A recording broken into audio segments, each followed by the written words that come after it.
Id-diversi opri tal-arti, l-arkitettura, ix-xogħol artistiku tar-refettorju u anke kripta li għandha mal-280 sena u li taraġ li wassal Allianz ta' b'dan l-aħħar se jkunu aċċessibbli għal pubbliku f'Open Weekend li se jsir fil-kurja tal-Arċisqof nhar is-Sibt u l-Ħadd li ġej.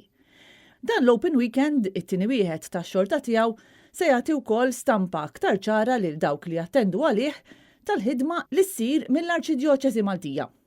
Tul dan l-Open Weekend wieħed se jkun jista' jammira wkoll ix-xogħlijiet artistiċi ta' studenti minn skejjel tal-Knisja, tal-Istat, kif ukoll dawk indipendenti li kienu ħejjew qabel il-wasla ta' Papa Franġisku f'pajjiżna aktar kmieni din is-sena.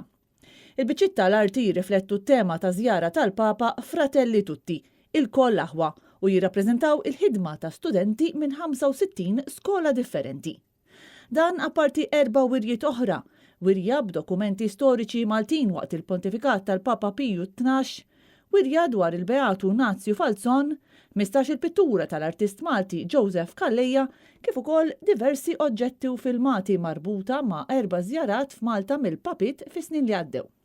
Preżenti waqt dan l-Open Weekend se jkun hemm diversi entitajiet tal-Knisja li se jkunu qed jitkellmu dwar il-ħidma speċifika li qed iwettqu fis-soċjetà, fosthom id-Dar tal-Providenza, Caritas Malta, Fondazzjoni SEP, il-Kummissjoni Migranti u d-Djar tal-Knisja għall-Anzjani. Fil-bitħa ċentrali tal-Kurja se jkun hemm divertiment kontinwu permezz ta' mużika live.